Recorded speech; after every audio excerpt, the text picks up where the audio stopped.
Hey everyone, Mark Russo here, Mark Russo Golf Instruction in Maryland, and bringing up a student here. The before is on the right.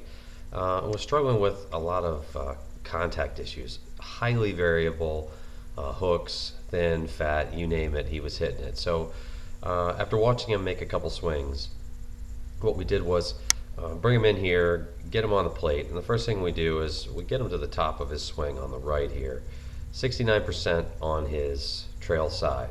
And as he works into impact, you'll notice how he's moving very noticeably forward into his lead side. And he gets here, he's about 72%, and his trace doesn't move.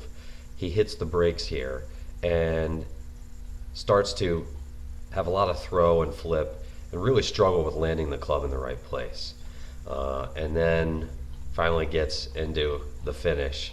But you can see his pressure really doesn't move cleanly into the right and cleanly into finish.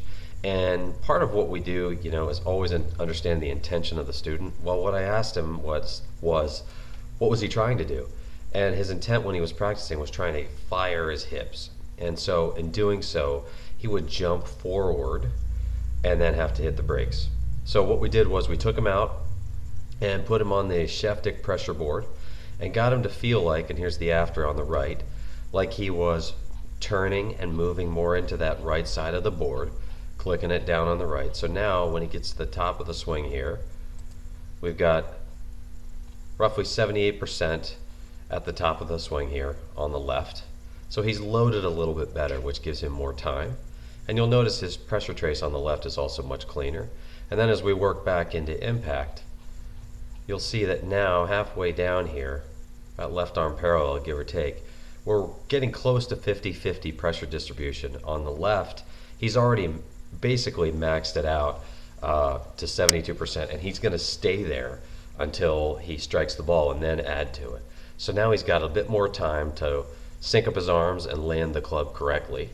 And then when we get to impact, the interesting thing is right around impact, we're at about the same pressure. But again, how we get there is super important, the timing of all of it. So we've loaded him into his right side so he has more time to move and sync up his arms and the club face and again land the club in a little bit better place. And then he cruises on through here to kind of an interesting a little bit of a different finish as well, a little more abbreviated, a little more, we'll call it compact, where the other one on the right, the before, is definitely wrapped around his head so much because the club was way behind and he had to flip at it and kind of wraps around him into finish. So understanding how buying time for your student can help them increase their chances of landing the club better really can make an impact on their strikes. So again, a little Sheftick pressure board, getting him moving and cleaning up the trace. That synced everything up. And also don't forget to understand the student's intention. Finding out what they're trying to do can really open everyone's eyes and make things get better a lot faster. Hope that helps. Take care.